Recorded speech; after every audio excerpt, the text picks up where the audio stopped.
Hi, this is a couple of videos here that I want to do that are discussing, well, this one is going to be discussing Husserl and Heidegger together, because the question is phenomenological inquiry as to what conception. Because if you read Husserl, throughout Husserl's works, at least through most of them pretty much, the ego, the self, or not really a self, but the consciousness, is portrayed by Husserl as this ego which is explained by essence. The whole way that Husserl explains the consciousness, as well as things that are attributed to it, and the things that consciousness finds when being projected outward, it's described by essences. It's essentialism. Essentialism is looking at entities, or in this case the consciousness, the ego, as being characterized by certain unique characteristics that make it what it is. So the essence of it being the unique characteristics which create the certain essence. I would say that's a good way of explaining essentialism with respect specifically to Husserl's ego. The ego is ego. The words ego, cogito,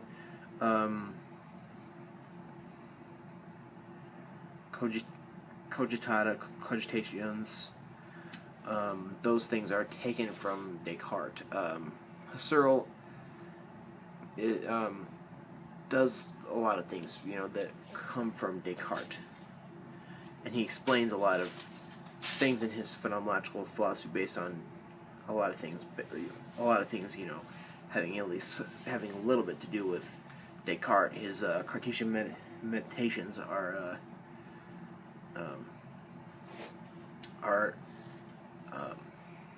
meditations that Husserl takes. The cat's playing. I forgot what I was saying.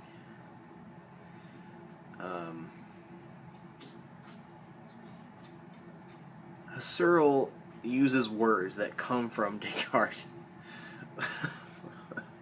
such as ego and cogito and stuff like that. And when Husserl talks about the consciousness, or because Husserl talks about the ego and the ideas and the logical investigations and things like that, and he portrays the consciousness as this ego, and he looks at the phenomenological or transcendental ego because of essences,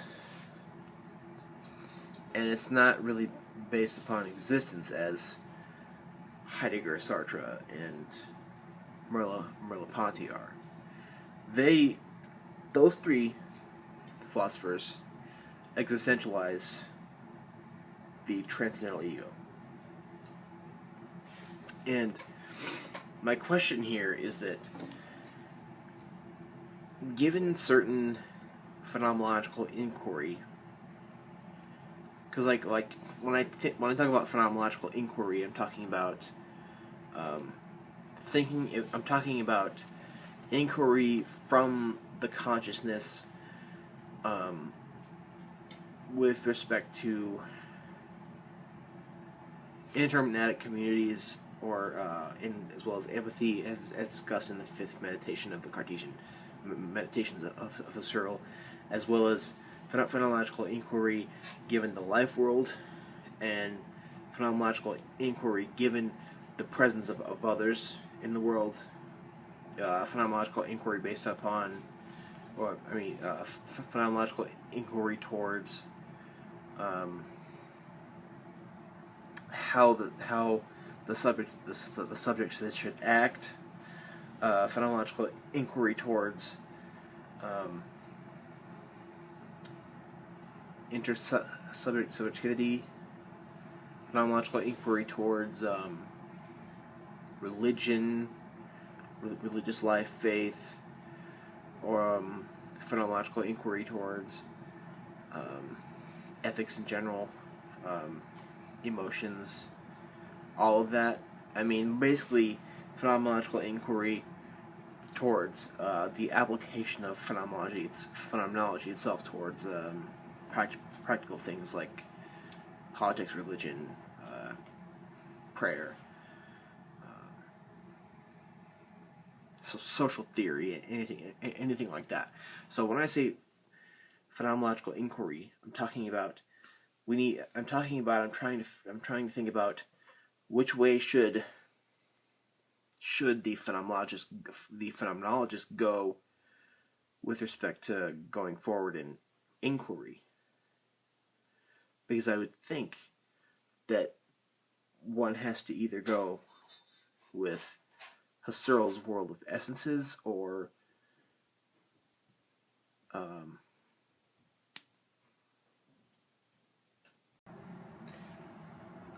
so a phenomenologist has to choose, and I know which way a phenomenologist now would normally go. It would normally go in the way of the existentialized ego versus the essential ego, because.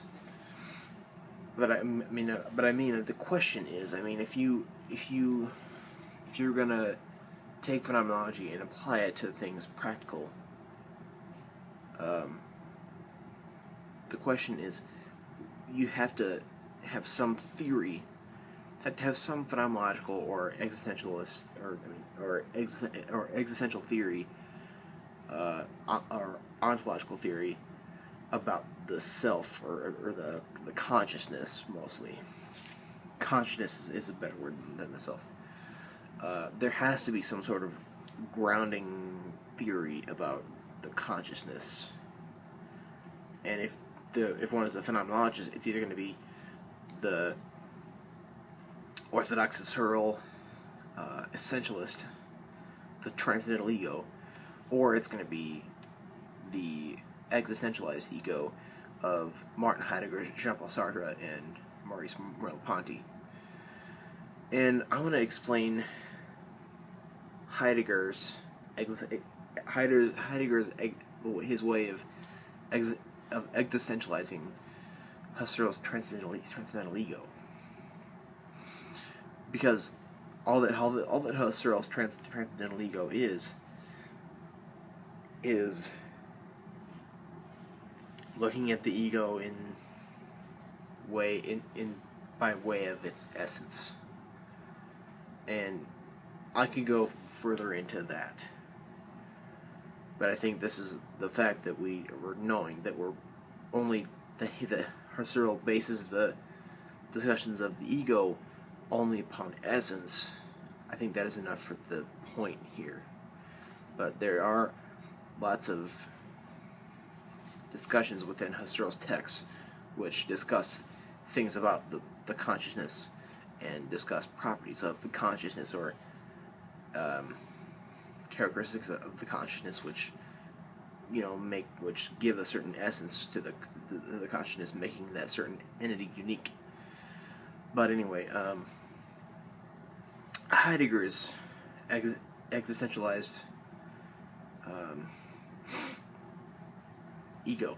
It comes from at least it comes from, basically it comes from his works, but it comes very easily in this work, Being in Time, Zeit und Zeit. This book here is probably his best known work. It's it not only brings about his existentialized ego of that it not only brings about his way of existentializing Husserl's transcendental ego, but it brings about his theory of time. Like Husserl has a theory of time in the phenomenology of the consciousness of internal time. That's a pretty awesome book. I think I wish I had it. I do not have it. Otherwise, I'd go over it. I have a few videos on the phenomenology of the consciousness of internal time in my phenomenology playlist. At least 2 or 3, I think, because I read it. But anyway, this book discusses being in the world. Dasein meaning being there. Da there, Sein being. Dasein is Heidegger's formulation of the consciousness of the ego, but what makes it different from Husserl's transcendental ego is the fact that Dasein has ontic priority and ontological priority, which meaning ontic meaning existence, factual. Actual existence, ontic meaning existence, ontological meaning beings, like referring to beings which are discussions outside of the ontic way of talking about it. I've explained that better in a different video, because I'm not really explaining things that well here. But anyway,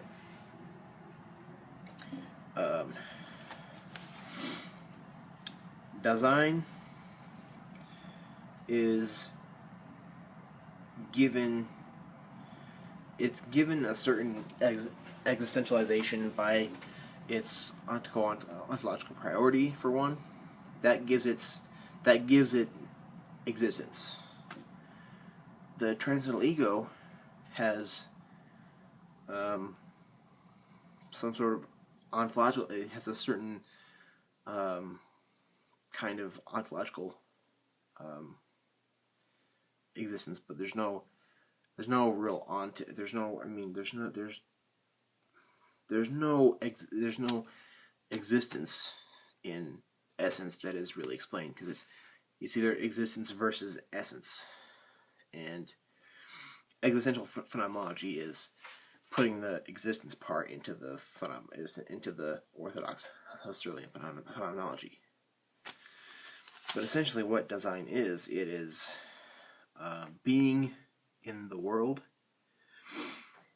and pretty much what really existentializes this is the fact that there are things that are in the environment of Dasein, which are objectively present, and things that are present at hand or ready to hand, and things that are ready to hand are things that somehow there are things that the Dasein is interacting with, and as well Dasein is shown. Dasein's being in the world is shown as care or concern for the things ready to hand, and I'm trying to explain this well, but pretty much what really existentializes this ego is the idea of care as concern for things ready to hand, or the things that are in the environment. But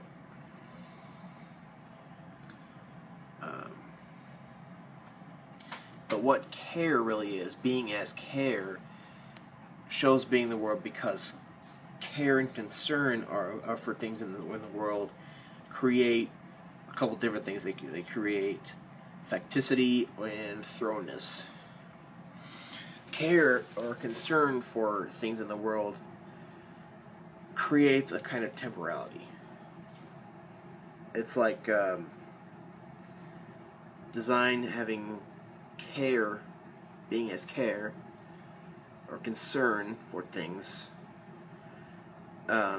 creates temporality, because there's facticity, facticity is the way certain things are at present, the way certain things that design has care for is at present. But facticity looks at things that are in the present with respect to how they could potentially be in the future. So facticity is things that are in the present but are looked at with respect to things that are in the future. So facticity gives the idea of present time and future time. But then thrownness is a certain having been or past. So temporality comes in a unity within design, being as care, being in the world. Because there's facticity and thrownness within this idea of care, which is of design. Because design has care or concern for things in the world, that is what breeds this facticity and thrownness. And the facticity and thrownness, which have different words for them besides, creates the past, future, and present all in one concept. So this idea of design, and there are tons of other different concepts that come along with design, such as being towards death, authenticity, inauthenticity. Heidegger, in this book, he discusses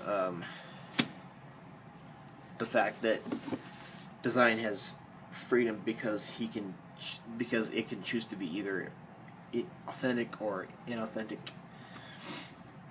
But that was a very brief discussion of being as care and design and being in the world. That was a very, very brief discussion, because I don't know if you see how thick this is. This is a book that goes through very deep discussions of design, being in the world, being towards death, angst, fear, care, facticity, thrownness, temporality, and all those things in it. And there's just so much in that. There's so much in that book that I could not really give the concepts justice by explaining them in the way I have now. There's so much deep, conceptual thought in this that there's no way that my explanation of care and temporality, being as care and being the world in design, there's no way it could do justice to the conceptual deepness that is in this text. But that is the very fundamentals of the idea of temporality given in this deep text, and that thus should give a pretty good example of Heidegger's existentialized ego. Even though he doesn't call it ego, he calls it design. So we have basically Husserl's transcendental ego versus the design, being in the world. So given those two explanations, I could go way further. I could talk about that for a while. Both explanations I could take longer on. Given those two things, if one is going to choose one as a foundation, as a theory of the consciousness, which one would be better as to move forward in a theory of phenomenology which is applied to things practical? And I would say, personally, I am I'd say I'm half on the boat of orthodox Husserlian phenomenology, except for when it comes to his except for all of his concepts, except for two. I do not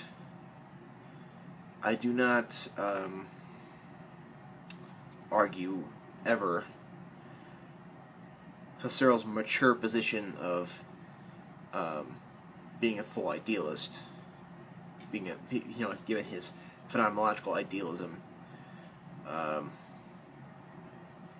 Later in his works, he sort of takes the position of an idealist of Kant and the 19th and most of the 19th century philosophers of Schopenhauer and Hegel and Kant.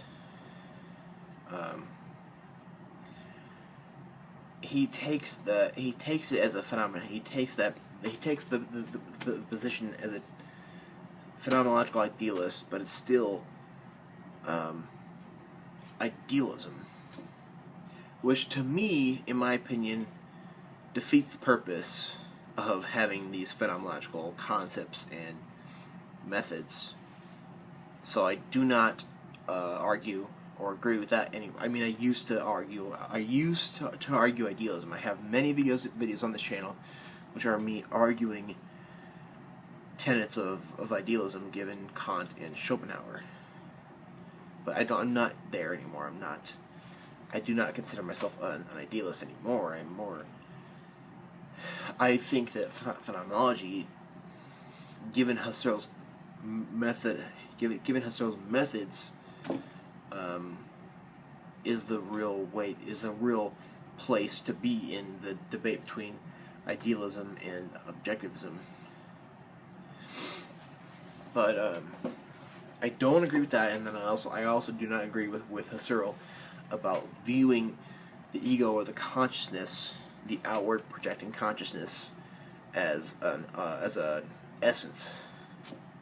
I don't argue or believe in essences as the concepts to use when we're practically applying phenomenology.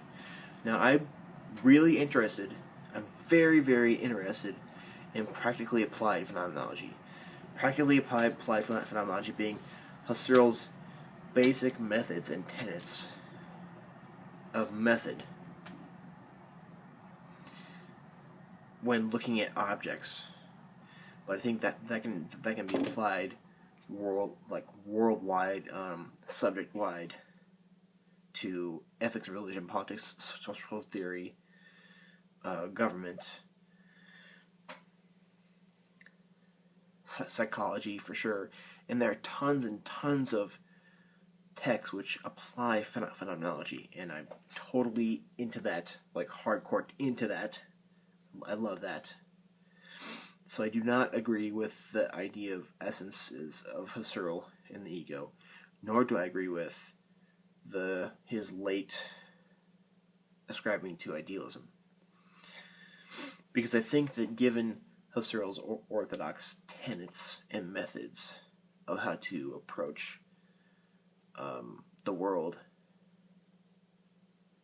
which I have explained, and you can find those basic the basic tenets of Husserl, and I think that they are best found. They're best found in the Ideas, Cartesian Meditations, and the Crisis of the European Sciences.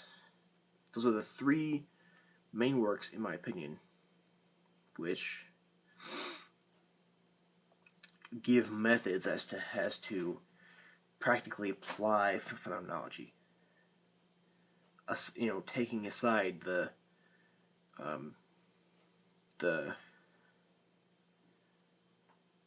stating that things are essential, the pushing aside the essentialism and the idealism. Those are the three best works, I think, by him that gives his concepts and tenets and methods. And I think that we can use those orthodox tenets of Husserl to apply phenomenology to practical things and I think that doing that would solve certain problems. So that's my opinion.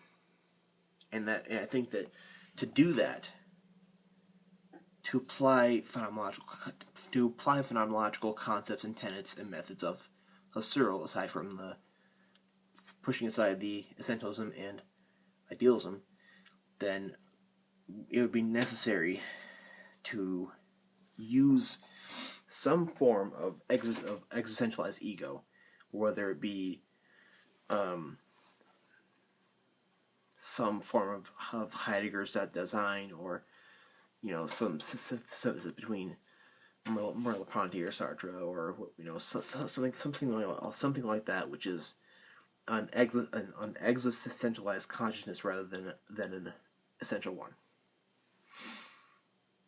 So yeah, thanks.